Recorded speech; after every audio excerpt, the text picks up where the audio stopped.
You're listening to the Journey Podcast with Russell Hughes, the show where we share the real journeys of individuals who are crushing it in their industry.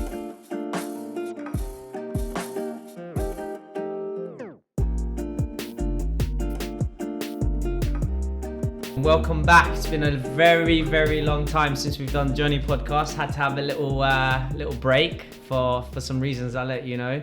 Today we have a very special guest, a very, very good friend of mine, a leader in his industry, a pioneer, someone who is very inspiring to the youth of today, very inspiring overall. His name's Leon, and he's a man of many talents, but you know, how we met is through his juice bar in Tooting, Get Juiced, which we'll make sure we put some links on that. But welcome to the Journey Podcast, Thank Leon. you for the beautiful introduction. So yeah, from a man like yourself, it's much appreciated. Obviously, you're doing amazing things as well, so there's definitely some weight behind your words, and it's appreciated. So thank you. It's good to be here. Thanks for inviting me down. Yeah, no, it's been a long time coming. You've been top of the hit list for a long while, but a busy man like you is hard to.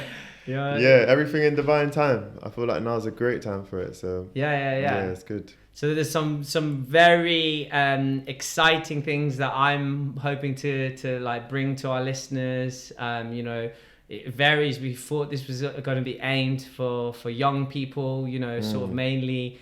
Sort of, I would say, teenagers looking for their path in life, you know, lost souls from the age of 21 to 35 as well. But what we found is that this podcast is actually transcending across all through ages, because like each person's journey has, you know, golden nuggets of wisdom that sort of, you know, transcends through the ages, really. Definitely. Is the best thing. So yeah, have you had an opportunity to have a little listen yourself yet? I had a little listen to one that you done with Gene. It was very, very interesting. Nice. I haven't actually like had time to like tune in and sit down and listen to it fully. Okay. But I've had like snippets of what you've been doing, Well, especially on your Instagram as well. Nice. And I've seen you've had some really inspiring people. I've even started following them myself. Okay. Like the cyclist guy, I forgot his name. Yeah, Lee Powers? Lee Evans. Lee Evans? No, I was about to say Lee Powers as well. Yeah, Lee Evans. Yeah. Lee Evans, yeah. Very interesting. He's a mindset high performance coach. Yeah, so he's like training some of the best in the world, best in the military. Okay. Yeah, so and he's actually involved with RH, making sure that we're stepping up into a high performance team. Okay, that's good. Yeah, it's really, great guy. It's really good. Yeah. So look, I just thought for any of our new listeners, just to kind of get an idea of what the podcast is about, and also to give you an idea of the format, because we kind of have some structure, but we keep it very, very loose. The Journey Podcast is about bringing wonderful and talented people who, you know, in society's eyes might not necessarily have made what they perceive as success, but from my perspective, like I feel like you're a very successful man and definitely on his way to do great things. And so what I realized is that one of the things from all the books I've read from, you know, the greats, I could give various different, you know, Michael Jordan's books I've read, who else? I've lost my train of thought there. But Steve Jobs, you know, basically the guys who have led the way, Richard Branson.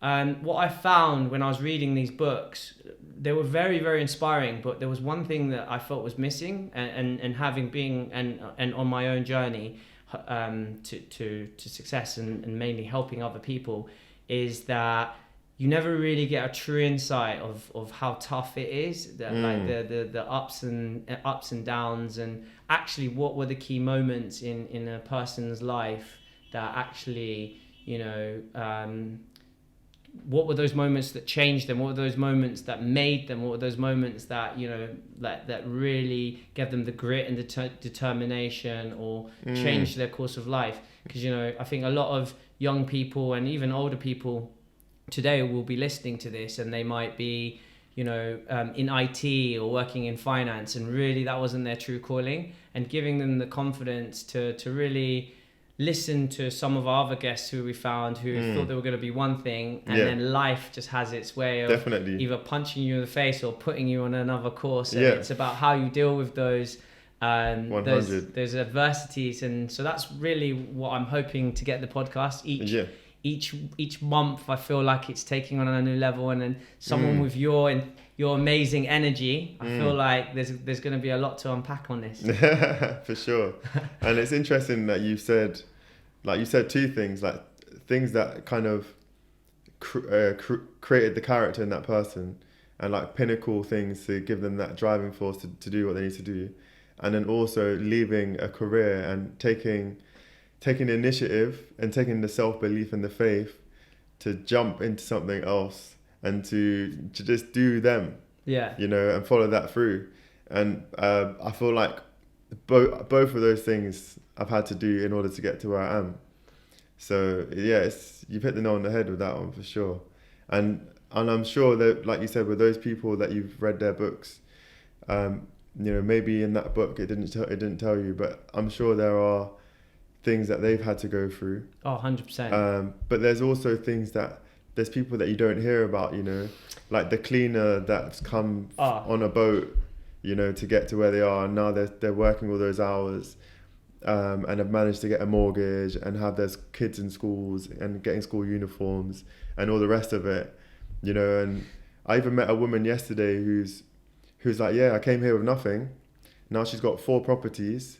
She's got 4 daughters, one's writing a book, like they've all gone to university, and there's all these amazing stories, and it's interesting because some you will see, it will be highlighted. Yeah, there's through the success that they show. Through society's eyes. Yeah, exactly. Like that's the thing. And honestly, most of the guests so far, if you were looking through the lens of society who sort of look at celebrity or wealth as a key factor of or key mark of success, for me, I've always been able to see like the potential of people whenever I hire someone, I'm always looking for, you can see the full potential. And I know you're very much someone alike, because we've had many discussions about staff and what sort of things that you look for when you're hiring someone. Definitely. And, the people that you hang around with and train with. And so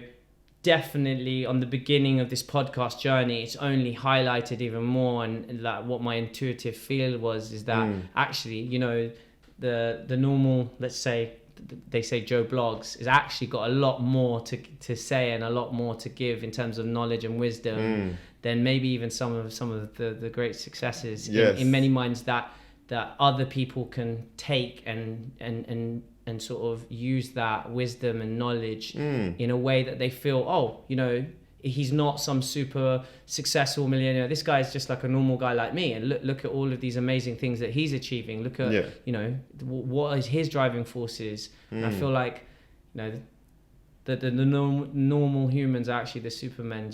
They're just not wearing their capes. Yeah, it's true. And I like what you said about seeing people's potential. And there's 2 things on that actually. There's a podcast I saw with this woman talking, and she said, you shouldn't date someone for their potential. They should have it already. And that makes sense, why wait for someone to fulfill their potential when you can have someone who's already fulfilling it?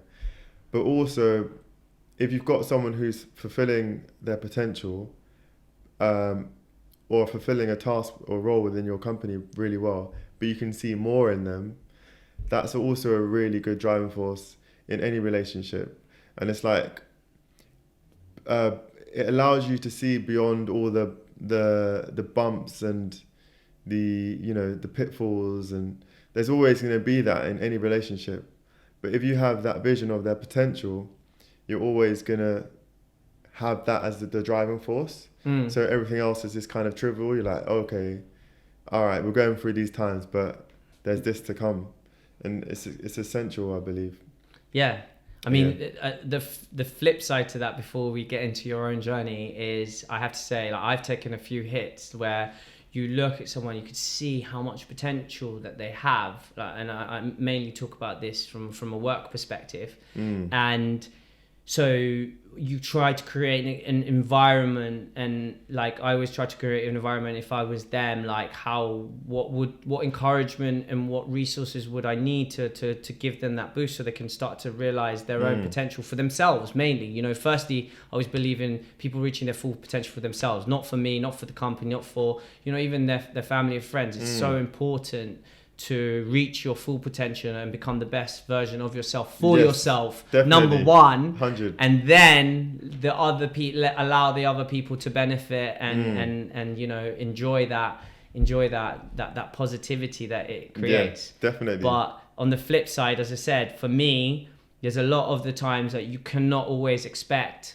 everyone to reach their full potential, because, you know, people have different times, like, you know, we have peaks and troughs. Exactly. Yeah. We for I know we're quite ambitious, like we might see ourselves as late bloomers, like we're behind the curve or something, but for me, you know, like now I'm starting to learn, like, you know, the timing is always right, and you know, so it's always important to remember that even some people might not even want to reach their own potential because of stuff that they've had. But definitely a lesson I've learned, like still strive to try and find and help these people, but you can't always hang about if they're not willing to take the steps themselves. Definitely. And also it's like valuing yourself. Like self-value is such a pinnacle thing in seeing your potential and fulfilling it. Because you're like, you know what, I am worthy of this, I'm worthy of what I want. And sticking to it and believing in it and 100%. Know it's going to come to you. 100%. Because, you know, we can all have visions and aspirations, but how focused are we on those? And is it just like, oh yeah, you know, I have a vision of what I'd like for myself. And there's days where that vision gets blurred and I'm like, well, I don't want that. What am I doing? Like, I don't need to do that. I need to do this. I should just do this a lot more simple. But the ultimate driving force is still that potential, that goal, that achievement that I would like for myself and for others. And I think that's the minefield, is just sticking to that vision that you have and keep believing in it, and it just slowly it will begin to manifest and it will come to you. Completely agree. But sometimes it is a difficult task, isn't it? It's just like one of the like, even now, constantly working on it, but life has its way of throwing all types of distractions into your path. So like trying to keep headstrong and remember to remain on it is quite difficult. But look, I think we've had a very good beginning of conversation. Great energy, great conversations, but we're here for your journey, and so one of the things I always ask our guests is where would you like to start? So, you know, where you're at now, you know, successful business owner, entrepreneur. I'd say where it all began. Where it all began, where I started. Okay, great, amazing. So where was Leon born? Where was Leon first created? I was born in Tooting, in South London. Yes, local, brat. SW17 representing. South London, that's how we like it. Yeah, man. No offense to the North, East and West Londoners out there, but yeah, South London. Yeah, definitely the place. Okay, nice. So, born in South London, you know my community very well. Okay. I've spent most of my life here. Went to local schools, and then. How was school for you? School? Like, it's one of the things. One of the key things I always try to pick up on in podcasts with, because I feel like there's a connection for sure to in schools and how you felt in school and like where you are now. I definitely think there's an intrinsic connection. I'm trying and hopefully after having hundreds of guests, like we'll start to be able to see if there's any direct link in there. I'm sure you'll see some correlations. So mine, basically, schooling for me went really well. Like I had some peaks and troughs in school. I got taken out of one school and put into another. My mum. How come? My mum was someone who. She's quite like a like quite radical. She didn't want me to have vaccines. She didn't want them teaching me about the wars. She would go in and be like, like what's going on? Like why is my son being taught this stuff? Why is he not advancing? Why, she want to know what's going on. And I feel like the school I went to,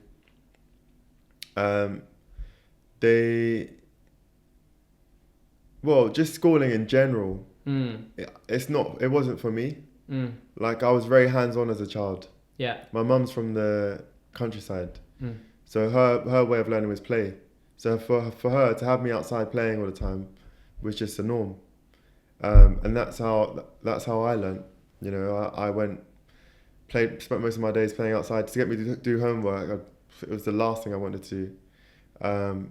So sitting down and having to be academic, it was boring to me. I wasn't infused by it, and that's interesting that you had the support of your mum on that as well, because a lot of both young boys and girls, but initially young boys have a lot of energy, and there's some have a lot more energy in the beginning and find it difficult to focus, depending on I guess parenting to some degree. Some are preparing their kids for the system so that they can essentially Definitely. excel, and others, like it sounds like your mum, are kind of like, well, I'm not preparing him for the system, I'm preparing him for himself, and like what my true values and my upbringing are. And then obviously you going into that system was initially a little bit difficult then. Definitely. Is what you're saying. Yeah, that's what it feels like.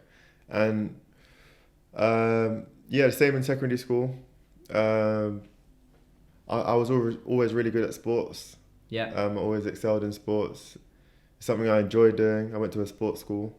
What was the school? Ernest Bevan. Oh, okay. Yeah. And what was the school before that your mum? Ravenstone. Then I got taken out of Ravenstone, put into West Hill. So how old were you when you get taken out of Ravenstone? So it must have been like year 4 or 5. Okay.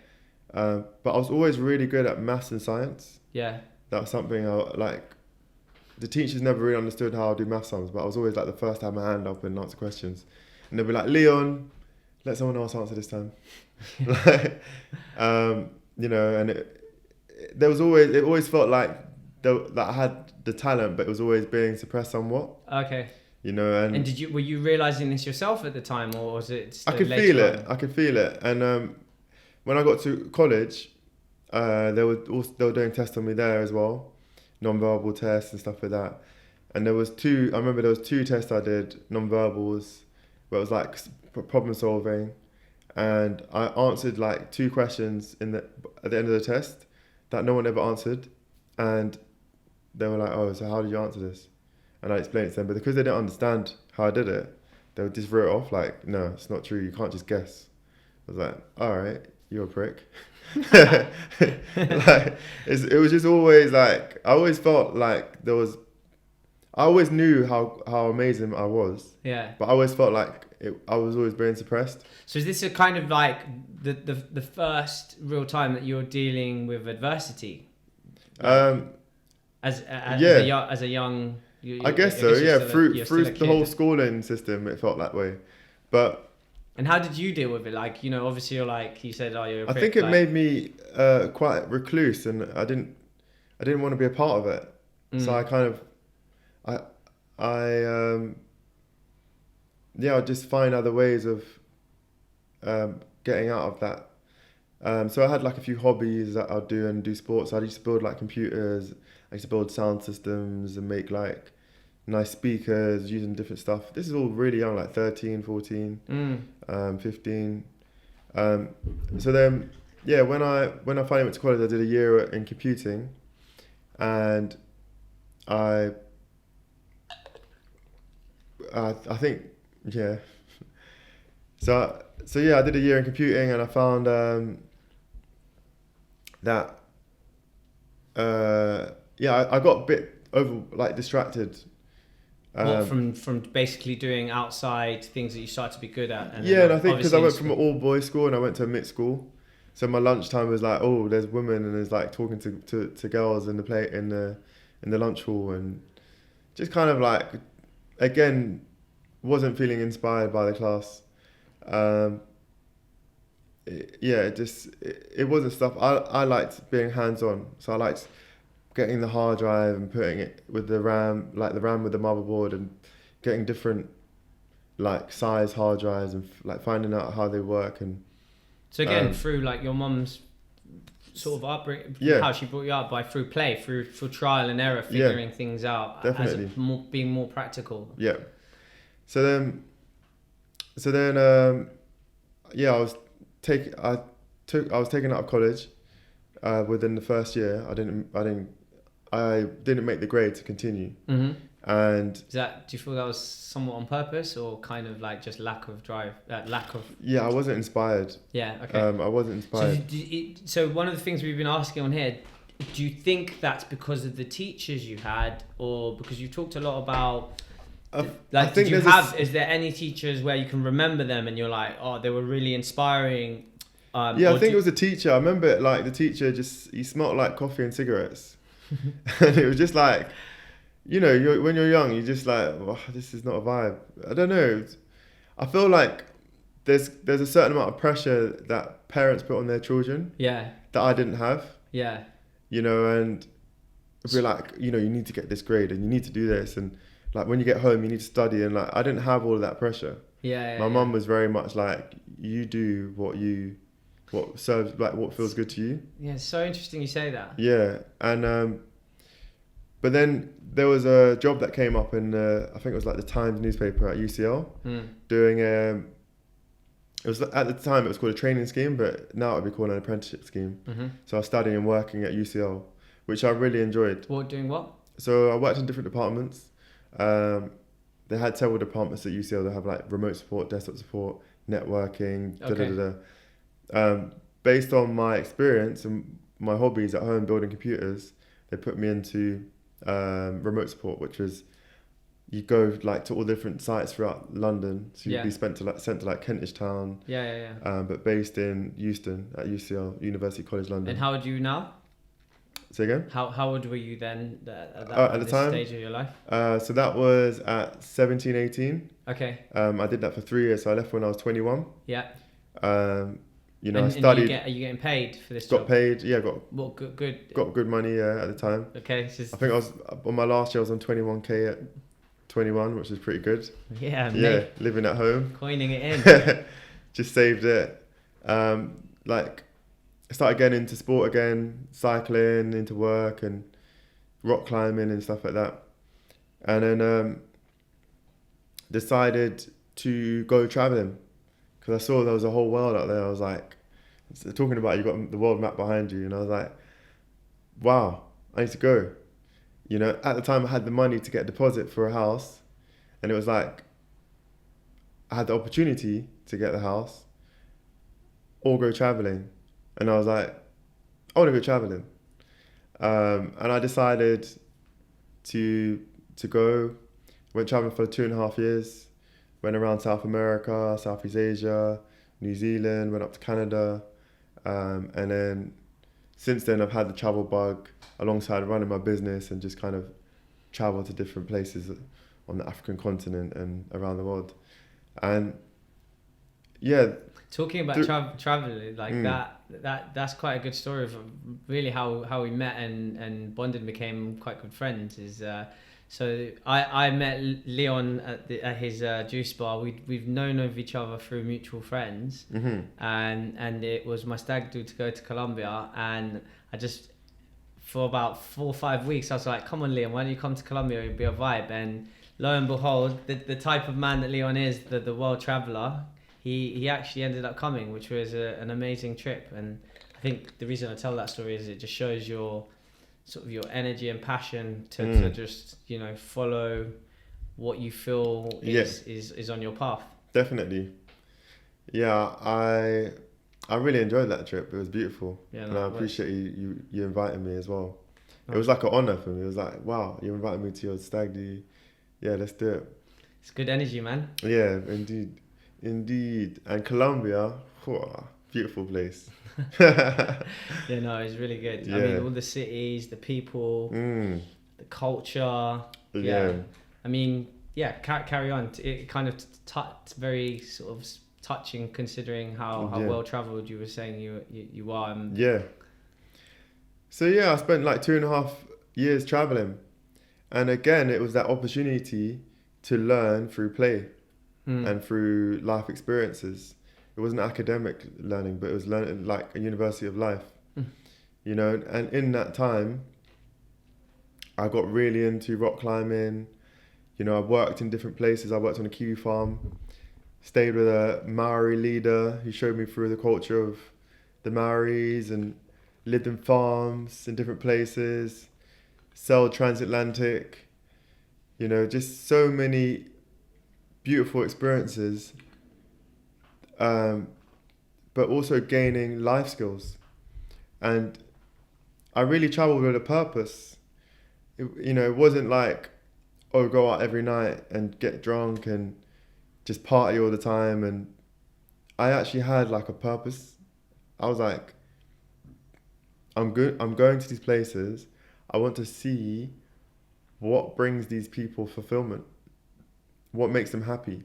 Because you notice it when you're in rural places around the world, even in the UK, people have a certain energy about them.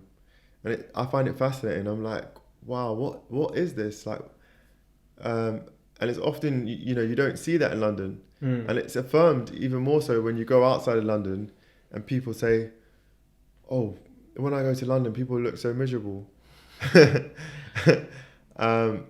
And yeah, you might see that kind of cold, callous face when you're walking through London.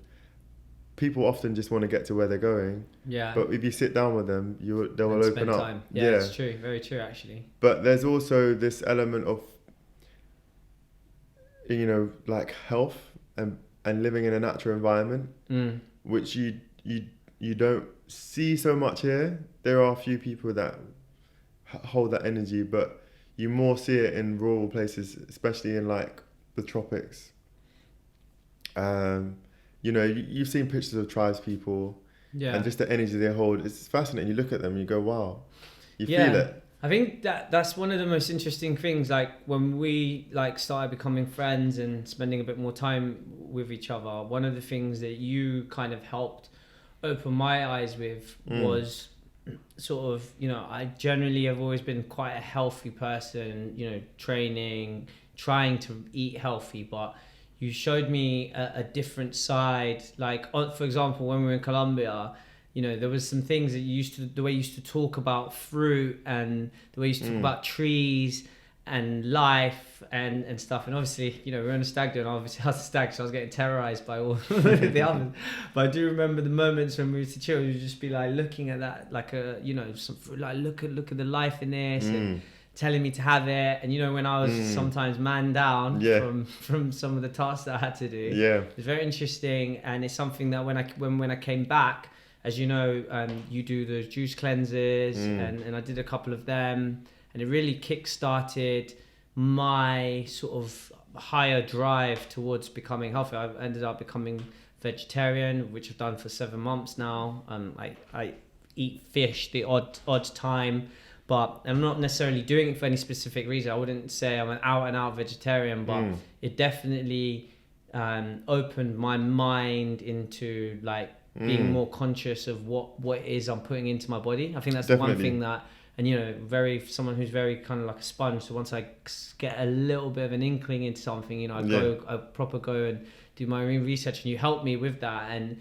then adding the training element, which is something I've always done, but tying it together with the diet and the health, and then attaching the word energy to that, and understanding your own energy infrastructure and how important that is to be, not a high achiever but a high performer, which the two are very different things. For sure. Yeah, and I think it's great to combine that. I've always liked watching people like Greg Braden, who combine spirituality and science. And it's a good way to communicate with people and get people to see on a scientific level how things work. But I'm very much someone who learns from osmosis. Same, yeah. So being in those environments which is why, you know, I love to go to those rural places and meet tribes and stay with them, because you just learn, just their energy, it teaches you so much. Mm-hmm. You know, you don't necessarily have to talk to them. And I try and, you know, learn as much as I can in those spaces, which creates like a threshold for where I would like to be in myself. And I try and adhere to that as much as I can. Yeah. And just being aware of that has allowed me to grow my business in a way that's quite unique, because I know that if I'm reflecting something, if I'm holding a certain energy, that will naturally reflect onto others and inspire people. Mm-hmm. So, you know, it's like, it's very natural, it's organic, and it's with good intention. Because I've seen the full potential in a human when they're in their natural environment and how they can be, you know, and I try and embody that energy as much as I can within this environment. And I can see when people embody it themselves as well, and how it empowers them. Mm-hmm. And allows them to get more done, you know, and live a happier and healthier and clearer life, and make better life decisions, which is really important, you know. If we feel like we're starving, if we feel like we're not fulfilled, and we're not getting to where, you know, we almost put ourselves in a state of depression. Mm-hmm. And even sometimes in that state, we'll make decisions that we wouldn't normally make. Yeah. So, you know, if people are healthier and happier, or let's say more balanced, because happy is not a constant state. It's about being balanced, you know, and having that balance. Then you can make balanced decisions in your house, with your family, with your kids, and the next generations can do the same. And there's even studies on it, you know, there's studies showing people that live a more balanced lifestyle, you know, eat predominantly vegetarian or raw even, is the book that I read. There's areas in the world where they do that, and they don't even need policing in some of those places. You know, I stayed in a town in Brazil which is notorious for violence. They didn't have any police, but the majority of people live off the land. Yeah. And there's like a couple thousand people living there. You know, and it just shows me, like, you know, when we have a balanced lifestyle, we can make balanced decisions.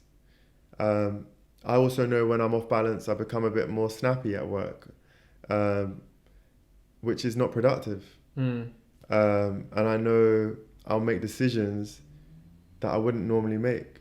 Well, yeah, it's like Lee Evans is you know, someone who came on the podcast and is sort of helping coach my team at the moment. You know, one of the most important pillars of the six pillars that I'm learning about is the energy infrastructure. You know, it's so important to make sure that you're getting the right amount of sleep, that, you know, you're fueling your body, you're making sure you're drinking enough water. Definitely. You know, simple things that, you know, that's what he talks about, is like there are high achievers and I think there are moments in life where I've been a high performer, but then there's the majority of the time I'm high achieving, and by that I mean like I'm like just grinding, you know, not drinking water and maybe not getting enough sleep. I'm getting things done, but it's like reaching the peak and then sort of on a roller coaster, then do you know what I mean, crashing. Yeah. And so one of the most important things is looking after your energy infrastructure, and that comes with health, mindset, you know, nutrition, and it's definitely one of the things that you definitely have got in abundance is, you know, how you look after those pillars. Thank you. Yeah, I try to as much as I can. Like even last night, you know, I didn't get to sleep until late, maybe 1:30. I was up this morning training with you at 6. Yeah. Doing kettlebells, and then I got some work done. Went home, did some work. It was my day off, so I knew I could kind of give myself that late night and have a nap in a day. But the time between being up to actually wanting to nap, those last 2 hours, me getting that work done, my brain felt just, I was in a state of just being quite negative. Yeah. I could feel it. and it's like, well, you know, and I was aware of it, you know, and it was like I was looking at it like, okay, I'm having these feelings because all the hormones in our body that are released to make us feel good, to give us energy, to give us strength, to give us courage, like if they're depleted, how are we gonna feel any of those? How are we gonna feel the serotonin or the endorphins or, you know, the joy? How are we gonna feel that? We can't. So it's like having that balance will allow you to feel that, and then with that you will attract more abundance. Yeah, you know, definitely with gratitude and all the rest of it. But it's like it's an interesting one because we often, like you said, you know, push. Like I burnt out many times in the past, and you know, just early stages of business, you know, wanting to excel, wanting to grow, wanting to have everything just perfect, and then getting to a point where it's like I still want all of those things, but realizing that the rest of your life is in disarray. The rest of my life is in disarray, and how many years I have ahead of me. Yeah, exactly. And it's like, look at what you're achieving. Look at all the beautiful things that are manifesting and coming to fruition every day, and knowing that you're actually doing an amazing job and you're thriving as you are. Don't burn yourself down. So when you reach 45, 50, you're exhausted to the point you can't even have the joy and all those things I mentioned before. To be fair, Lee mentioned this to me. He said that some people can burn out so badly that they can't even get lit again. Can't even stand up. Yeah. So yeah, definitely don't want that. but then that's why, like, you know, we're training at the moment early 6 a.m. Yes. Both not getting enough sleep at the moment. Yes. But how it's now what 7? It's about 7:30, and you know we've both had a pretty hectic day. I say I haven't really stopped. Yeah. And now I'm here now banging a podcast with my good friend, but I still got loads of energy. So and I actually think if I'd had that extra hour of sleep, definitely feel like maybe I'd be a bit more, maybe making slightly better decisions. But I don't know if I'd have the same energy as I have now from doing the training. And another thing he talks about is energy infrastructure. Is, you know, motion creates more energy. Yeah, more energy. So there's like there's a valve in our heart where when the blood pumps through, it spirals the blood, and that creates charge. Every pulse is creating a charge in the blood. So if you increase that in the morning, you're creating more charge in your blood. So how's a young person like us, like, you know, we're very, very lucky to have the upbringings and friends and circle and now even more inspiring others and being inspired by others, and the connections are only going to get bigger and better. Like, but how do you feel we can, you know, what sort of advice? We haven't finished your journey by any stretch of the imagination. We need to get back on track for that. But I just feel like this has been an interesting tangent. What for a moment advice would you give a young person to start to think about not just going, you know, they've got a lot of energy when you're young or even if they're older, and to start to actually realize that looking after yourself is actually one of the most fundamental things to then having a platform to be successful, to enjoy what it is that you want to try and achieve. What advice would you give? So I've got my cousin around me who's very inspiring. He's a young man. Yeah. He's taught himself how to play piano at home, just using YouTube, and he plays it to a really high level. And he wants to go into theatre. So what he does, he organises podcasts, he organises chats with successful people in that industry. With himself or with other people? With him and other people in the industry.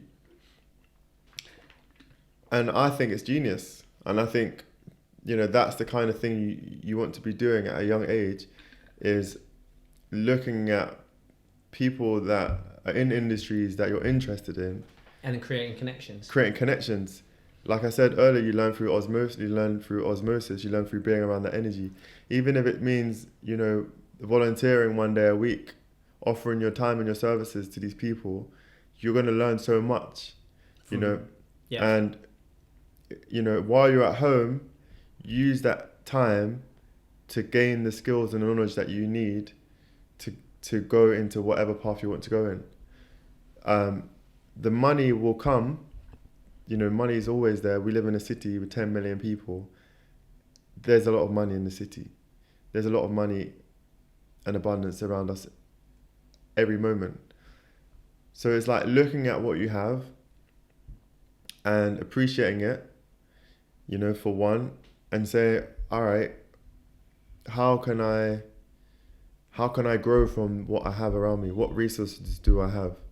And, you know, not being concerned about the external, like, you know, maybe some of your friends are earning X amount of money working at TK Maxx. Yeah. Or your friends, you know, got some new Nikes because their parents have the money to pay for them. Or how you'll be perceived by them because you're doing what Yeah. perceived to be a dead job or whatever, Yeah. working for free. Yeah, or their you know, their dads bought them a new car. You know, it's, you know, that's fine. That's how people live. Everyone's got a different way of living, and you might even be in that lifestyle yourself. But it's about gaining the experience that you need for the field that you want to be in. And doing that, the only way to do that is putting yourself out there. Yeah, exactly. And just staying focused on it and just believing in it. You know, and you might get to the point where you've tried it, you've been in it, and you go, no, this isn't for me. But you will learn skills in that process that will carry you through life, you know. And nothing, like you said, what did you say this morning? Nothing's permanent. And it's, yeah, like, you know, we do change, we do evolve. But there's things that I developed in IT that I can incorporate in my business. You know, I learned graphics. You know, I can organize the camera system and the till system for my shop myself, and yeah, you know, there's certain things that you will gain from that. Also, me as an employer, if I see someone has made the effort and gone out there and done this type of stuff, and I can see it on their CV, I'm like, this person's hot. Yeah, because it shows. It shows willing. Yeah. And ultimately, that's what you need to do. You need to show you have the will, and you know, just push yourself, force it, persevere. You know, when we wake up at 6 a.m, it's not easy getting out of bed. Well, 5 a.m, it's not easy getting out of bed to go and train. You know, some days you might not want to do it, but you just do it, and you never come out at the end and go, I wish I didn't do that. Never. Yeah. And if you actually reflect on what you learn, even if it's a bad experience that you've had with an employer or with a company, you've learned something from that. Yeah. You know, don't ever let like bad experiences put you down. It's like there's always good and bad in any experience. So it's like looking at both sides and how it can propel you forward.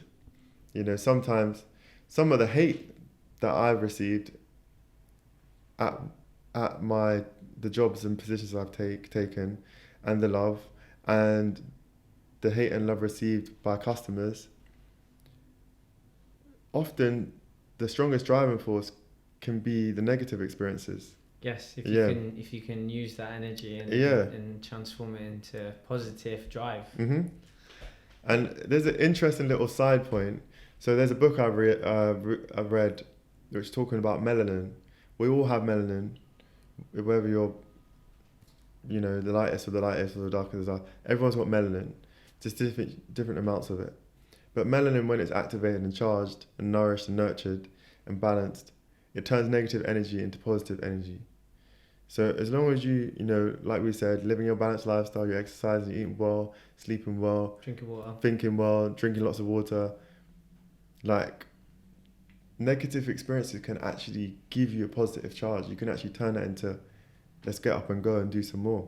But if you're fatigued, that can potentially stamp you down.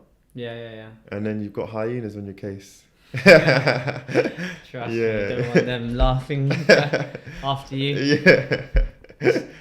So Leo, that's great. Thank you for sharing with that. But Pleasure. I feel like we need to get back to your journey. It's a good little tangent. Yeah. Yeah. So traveling basically gave you this wealth of experience and knowledge, and you know, you said you learned through osmosis, and basically what it sounds like is while you were in traveling around all these different countries and picking up on all these different cultures, it feels like to me, I'm starting to get a better understanding, is that, you know, because you immersed yourself in it, you were able to really take loads of different elements from all of these experiences that ultimately you've managed to bring together, using the upbringing that you had through, you know, through play, through experiencing it yourself, and then deciding, you know, what parts you really like, and essentially fusing that all together, and then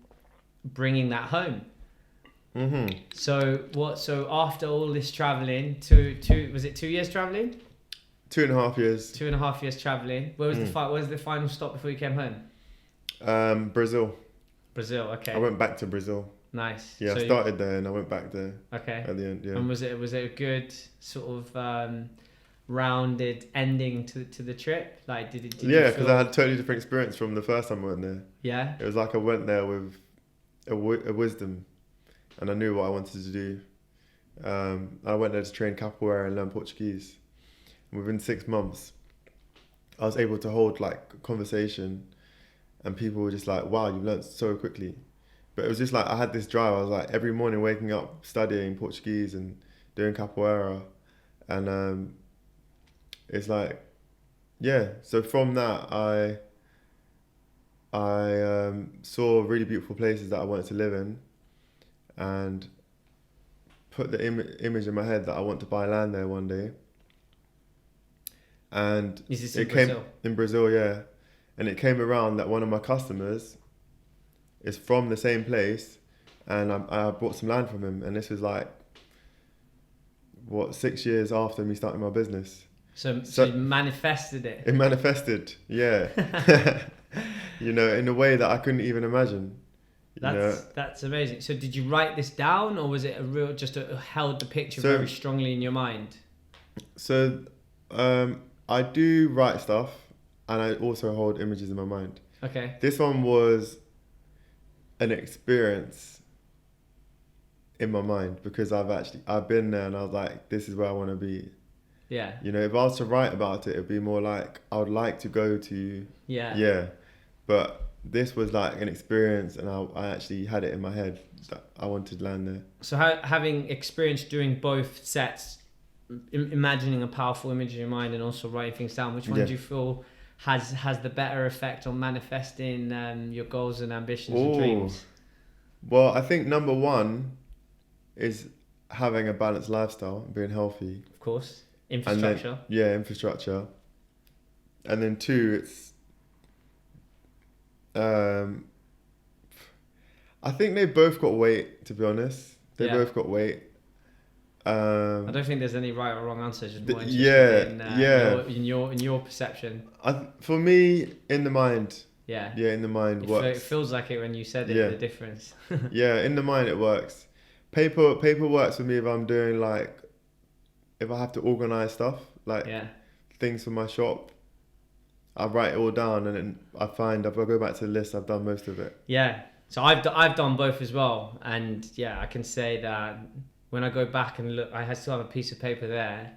It's scary. Just things that I wrote when I was like 16, 18, 21, 28. Okay. Like all of them ticked off. Nice. Like go back to it and it's crazy. So young men, young women, like people of the world, write your goals down. Yeah, man. It's like writing your own story, you know? Yeah. Because life, the way I look at it's like a canvas. Mm-hmm. You know, a blank canvas, you're painting on it, you're creating. You're directing your own film. Yeah. So many people say. And like people say business plans are like Bibles. You should use your business plan like a Bible. And it's the same with our life, you know. You can actually write your life, and it, like you know, we manifest. Okay. Yeah. So let's talk about Get Juiced. This is your business. Mhm. It's a juice bar based in Tooting. Yeah. Very, very successful from what I've seen. You've just expanded and made it a little bigger, give it a little bit of a refresh through the COVID times. You were actually open for the majority of COVID as well. Yeah, we were. That's always a good sign of a thriving business. Mm. Customers still braving the COVID to come out and Go into the market. get that goodness for their body that we all need. So can you tell us a little bit about it? So you started it about 6 years? Started 7 years ago. 7 years ago. And This is directly coming back from traveling from Brazil. Was it like an instant So- thing or? I came back from Brazil. I think I was back for like 6 or 7 months. Started working at IT again. Yeah, And this is very interesting. yeah. And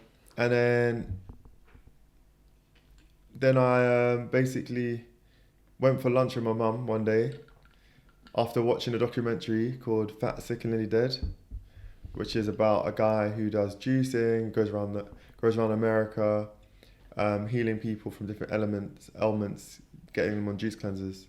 So there's people that do like 30 days just juice fasting, 60 days, and they're on all kinds of prescription drugs for all kind of ailments, and they basically heal.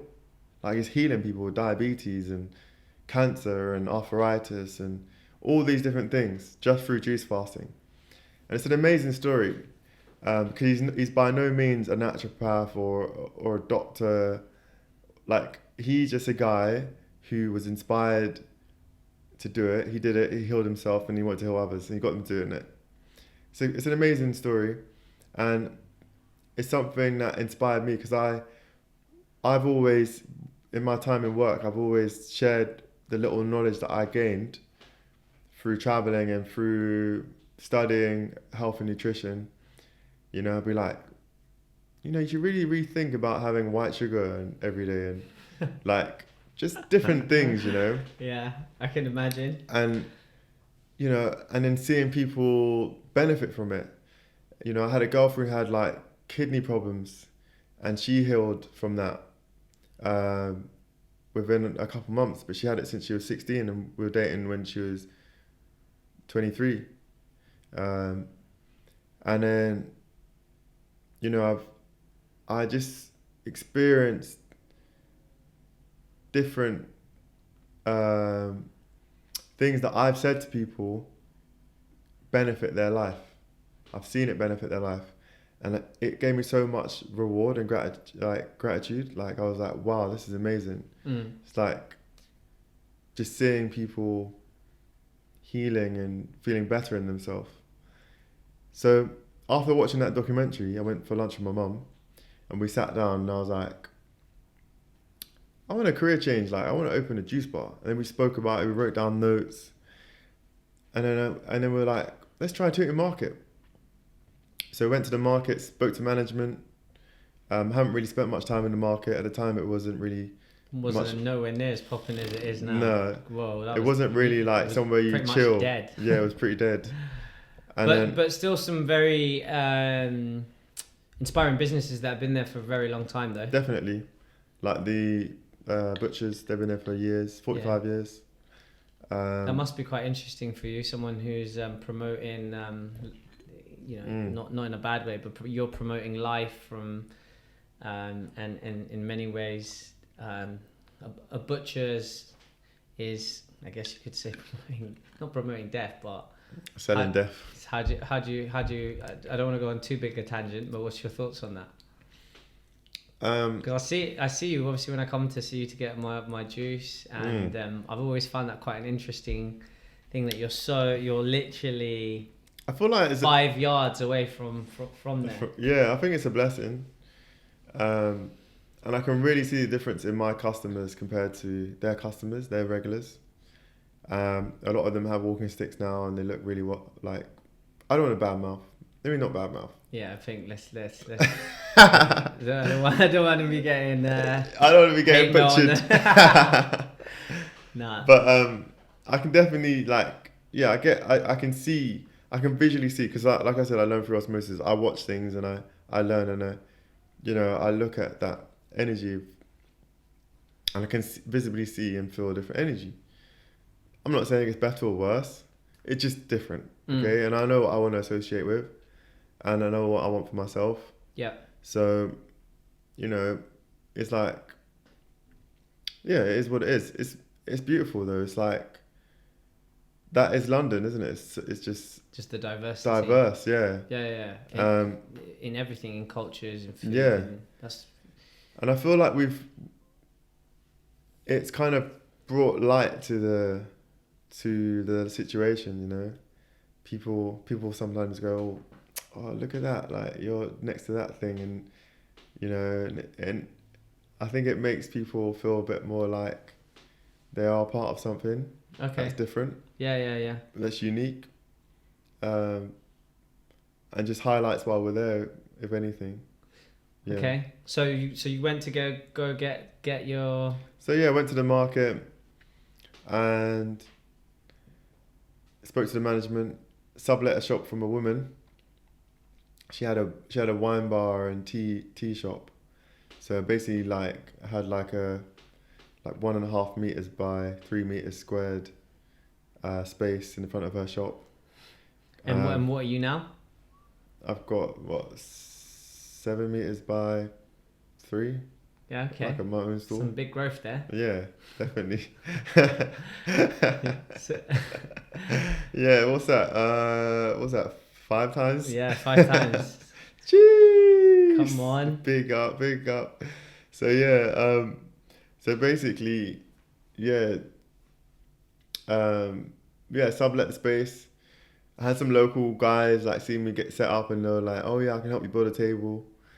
Like I wanted to pay him, he was like, "No, this is for you." Local carpenter, helped me build a table.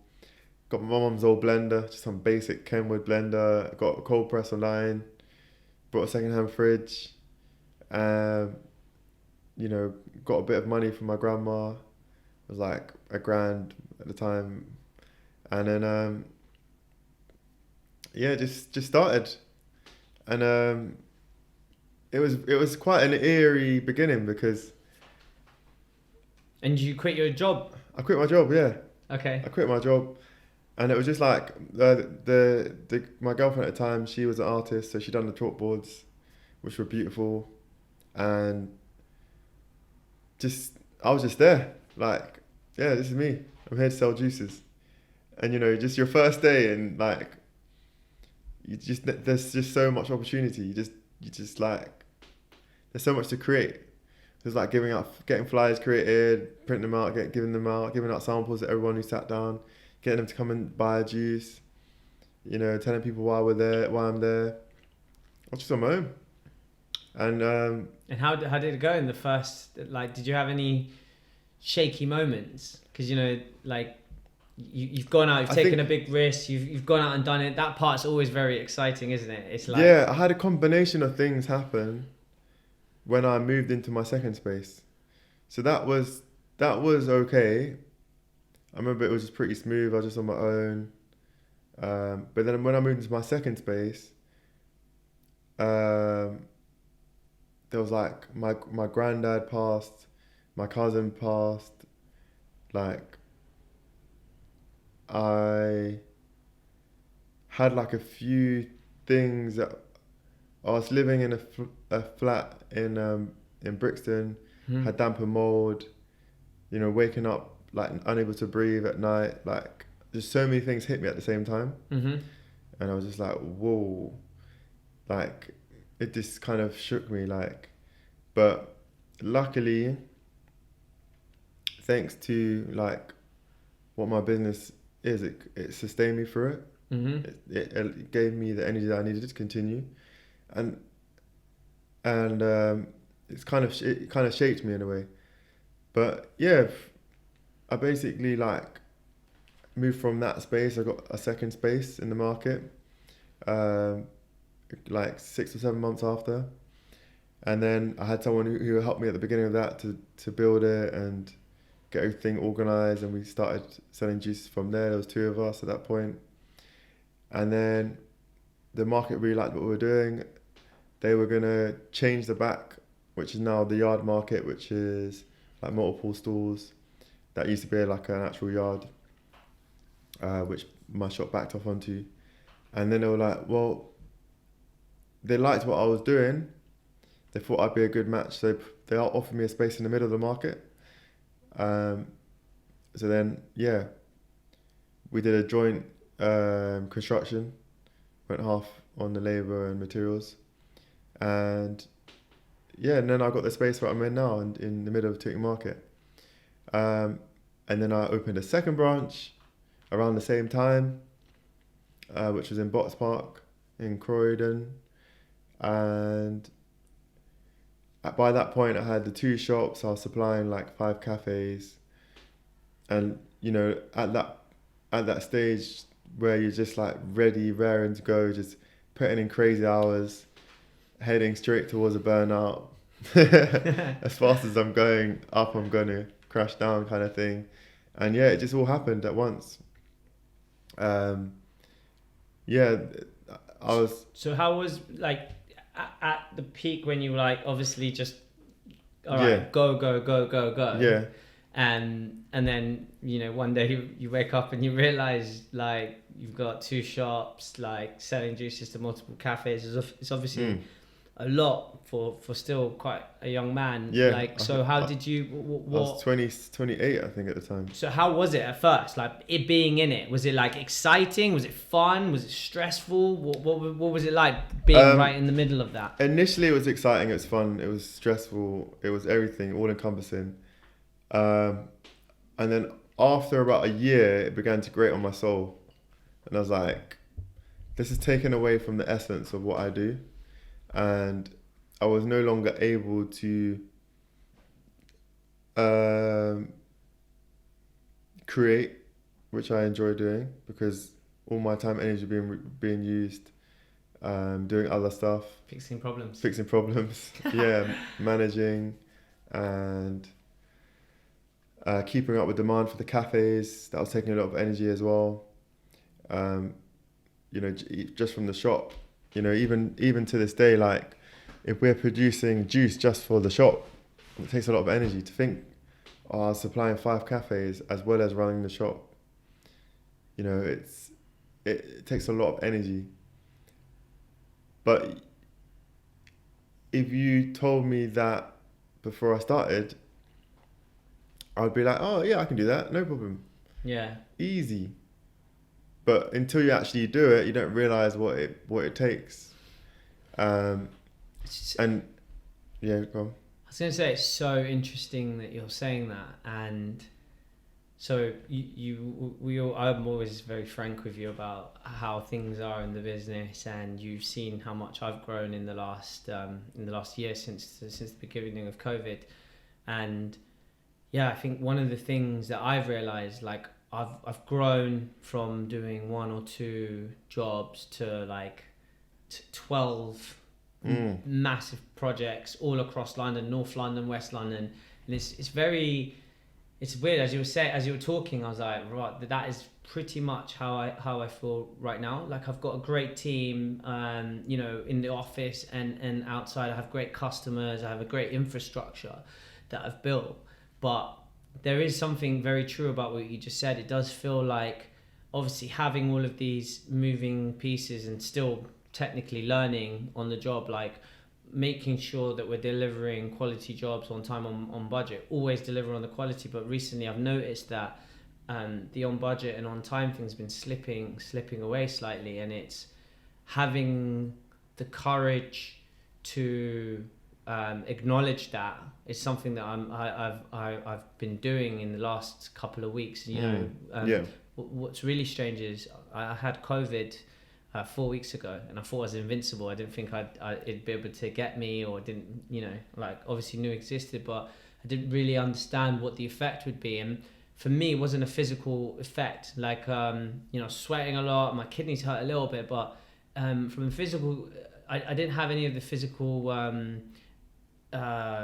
symptoms that they say you get. What it did do is really affect my mind and my mindset. It really slowed me down and made things very foggy, right in the middle of a bottleneck where I had all these projects having to be delivered, multiple customers, being so overwhelmed with it all, trying to manage a balanced lifestyle at the same and keep, you know, all the other family, friends and all the other plates spinning. I really struggled with that. And, you know, recently I've taken a very bold move. Like, I've decided, because we expanded into North London, we had like 3-4 jobs up there. So I've decided to just scale it all back down without losing any of my workforce, but to just go back to focusing on, you know, 4 or 5 big projects. But what's so interesting about that decision, which is what I'm experiencing right now, I've gone from having no problems with cash flow because the money was just like flowing in, to now to make that decision when you've expanded so big. Like, I'm having to now go back to managing a much more stringent cash flow, and all the things that used to be one of the biggest veins of my life, I'm now having to kind of like experience that a little bit more. And I feel this is something I want to share with my listeners and with you, that, you know, from the outside, whenever I see anyone, everyone just sees my vans flying around, and I guess that's a lot of positivity that I get from my friends, family, and other people when they finally meet me. Like, yeah, I've seen your van, your reputation, you know, Instagram. But yeah, I'm like, it's been amazing, and from the outside we're doing really well, but it's been overwhelming. It's been very, very stressful. It's like at times, if I hadn't been doing the things that, you know, that I've learned from you and learned from other people, and looking after my infrastructure, I haven't even been looking after it that well. I'm just doing, you know, probably better than a lot of other people, but nowhere near to the effect of where I'm a high performer. And I just feel like something I want to share. Like, it's, you know, from the outside, again, people see all this, they see success and they see all of these things, and things are going well, and they are, but internally, I'm just not feeling the same. I just feel like everyone's just sapping my energy. Yeah. All I do all day is deal with problems with clients, deal with problems with my guys, deal with problems in the office, just like constantly putting out fires and absorbing everyone's negative emotions and trying to remain positive, and then still have enough energy to keep motivated, to keep driving the business and creating the culture and creating this high bar that I've set in construction. And it's very taxing. Definitely. And it's, yeah, I've been through that, and I think the beauty in it is to see how much potential there is in the city. You know, it's nice to know, okay, when I'm ready to tap into that, I can. It's there. It's not going to stop either. So that's the beauty of it.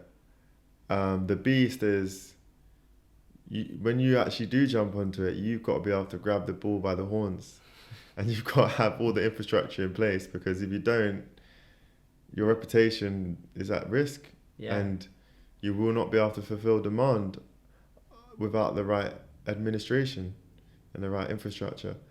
So it's beautiful, and it can be quite daunting, the thought of it, the prospect of it, but the knowing that it's there, the knowing that you can do it one day, and the aim to achieve it is what drives us. It's what makes us entrepreneurs.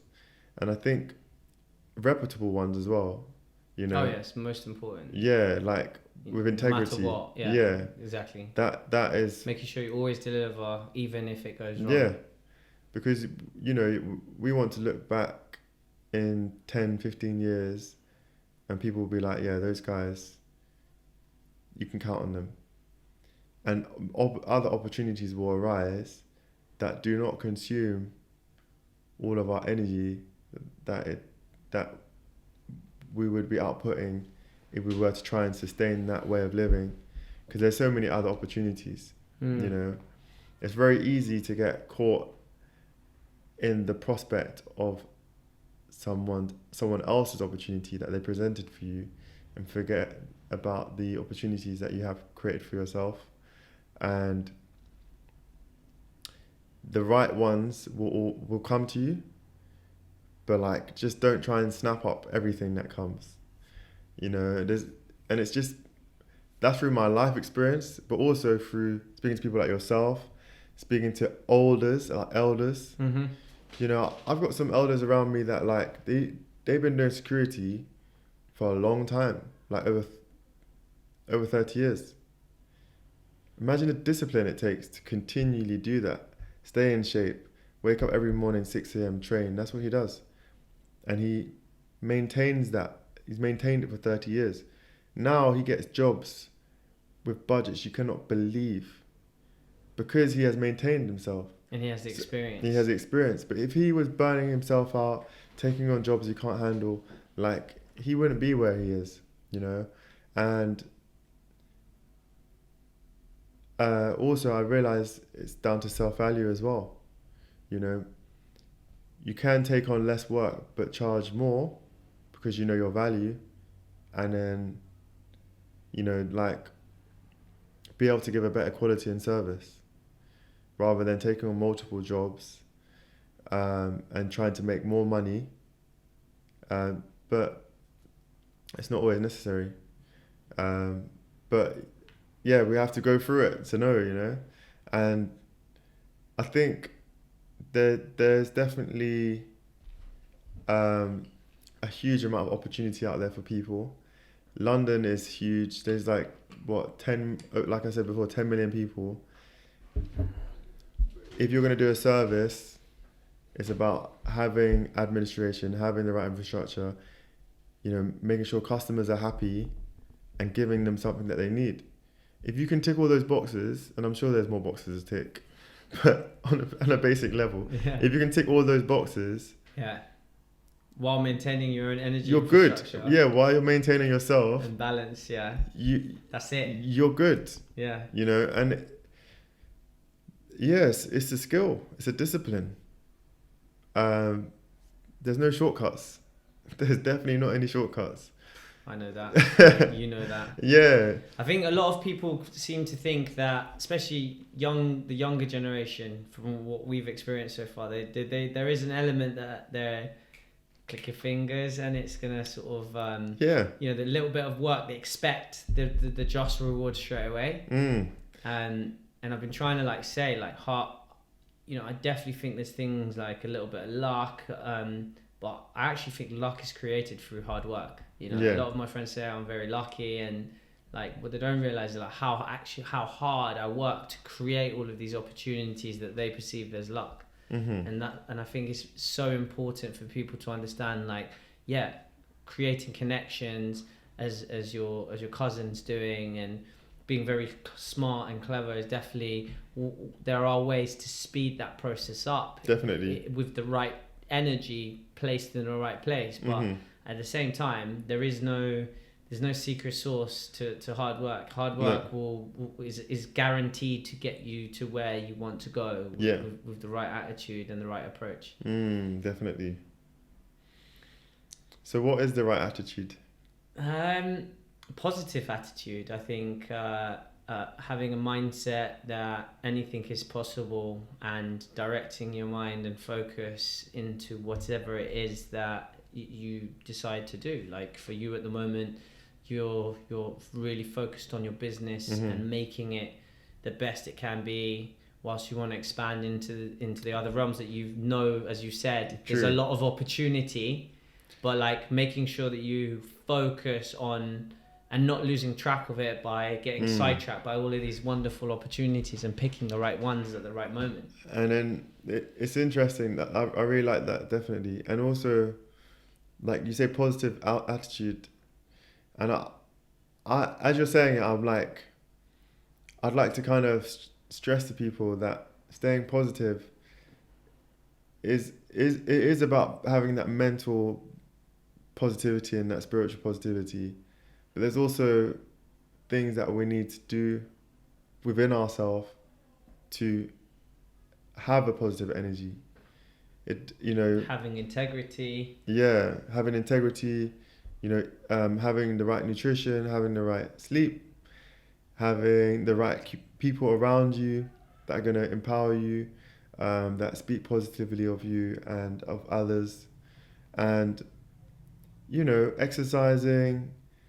These things are gonna, and also like giving yourself time to go and walk in nature and be in the trees and to touch the earth and stay grounded. Like all of these things we need in order to keep positive.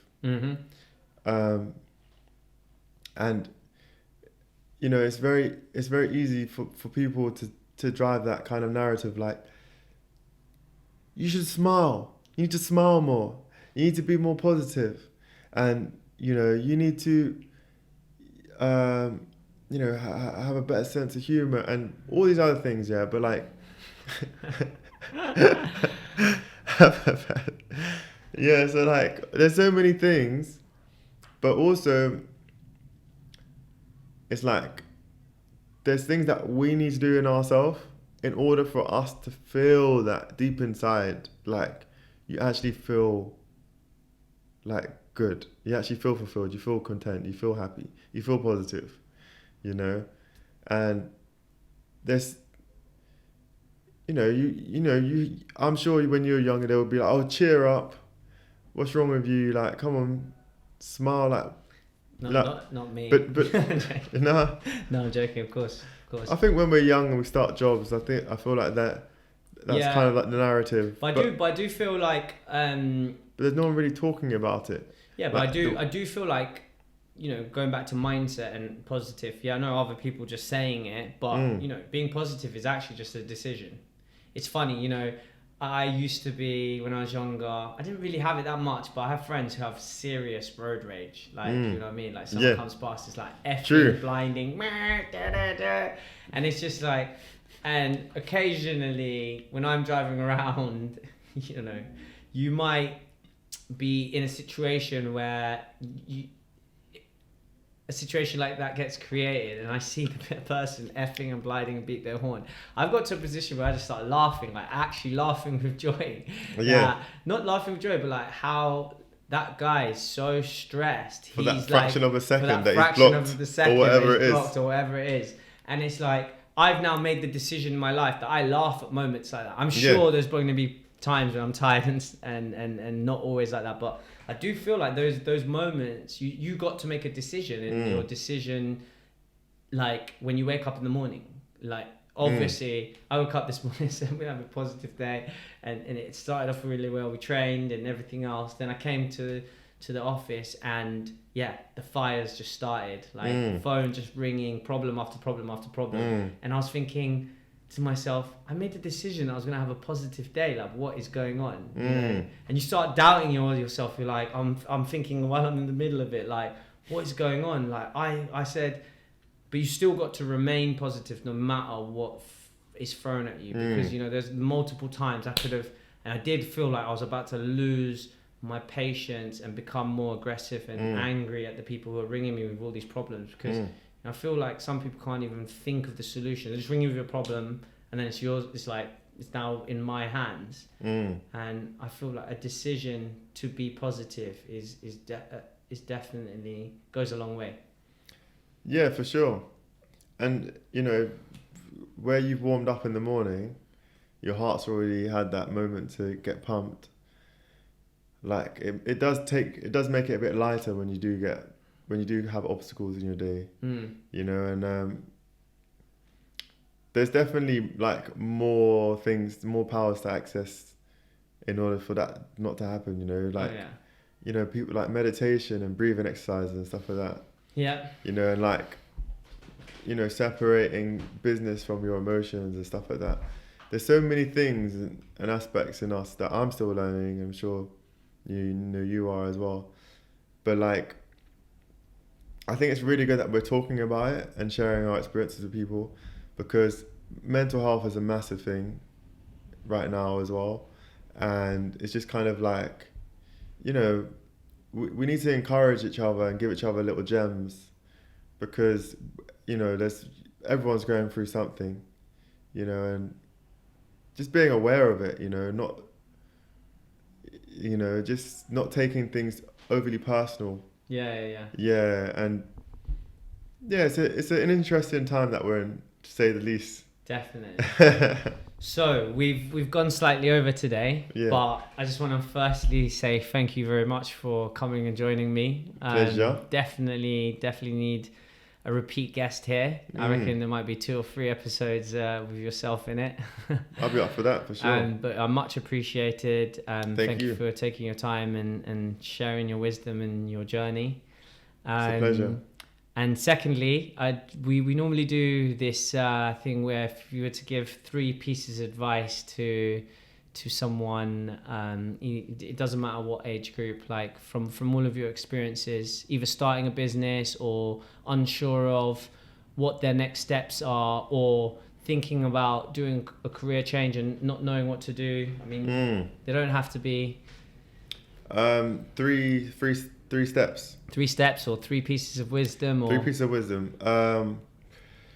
So could be related to health or your business or juice or. I'd say put yourself first. Yeah. Some people say put God first. Yeah. Put your intuition first. Put your feeling first. Like, what is it you'd like to do? Put your purpose first. Okay. Because at the end of the day, when things get hard, that's going to be your driving force. Okay, I love that. Number 2, I'd say keep the right energy around you when you're talking about business and when you're going into business, and like, don't let anyone tell you that you can't, because if you can conceive it, you can achieve it. Yeah. There's no buts or maybes. Yeah. Don't let anyone tell you can't. Don't let anyone fill your head with doubt, because life is too short. Mm-hmm. Just focus on it. Just keep focused. Yeah. That's your focus. Focus. Nice. Don't take your eyes off the ball. 3, I'd say maintain your health. Throughout everything that's going on, prioritize your health. It kind of goes back to the first thing, which is your purpose and fulfilling that, but also maintaining your health is going to give you the energy, the power and the strength to continue what you're doing. Yeah. Yeah. Without health, you can't do nada. You can't get no wealth. You can't get no wealth. You need the wealth. Yes. You need the health to get the wealth. You need the health to get the wealth. That's for sure. Yeah. And health is wealth. Last thing I can ask you. Yes. What do you think of the juice? Oh, what? The juice is absolutely banging. What flavour is this?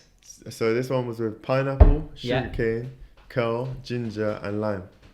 Nice. So I've actually done your juice cleanse. I've done the 5-day. And the 7-day. Actually, it was 7-day, but I demanded doing an 8th day, didn't I? Yeah. It was so good. Yeah, I as I said, I think it was one of the things that kickstarted. Any of you listeners get down to get Juiced Bar and Tooting Market. You can't miss it. Right next to the meat market, but like even better, you see it glowing. Leon's glowing tan and his youthful team, just serving up drinks and health.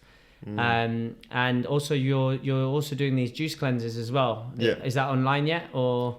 Juice cleansers are not online yet, but you can come into store. You can message us on social media. Yes. You can message us through our website. What's your Get Juice Bar. Good, yeah. And then getjuicebar.co.uk. Nice. And then our store, it's in Tooting Market, in the centre of Tooting Market. You can't miss us. Okay. And in fact, I'm going to treat the team to a round of juices and make sure we put them on Insta. Nice. All right. Appreciate that. Look, Leon, it's been a pleasure. Thank you very Likewise. much. Definitely need to get you back again soon. Thank you. And we'll keep an eye on your journey. Cheers. Bless up. Thank you for listening. Sorry we went over so slightly, but we had some interesting wisdom there that I just didn't want to cut short. And yeah, I just want to say if there's anyone out there who wants to get in contact or would like to come on the podcast or would like to ask any of our guests any question or myself, please feel free to message us on Instagram or on one of the pages, Twitter, etc. Peace, guys. Have an amazing journey. Peace. You've been listening to the Journey Podcast with Russell Hughes, a show where we share the real journeys of people who are crushing it in their industry.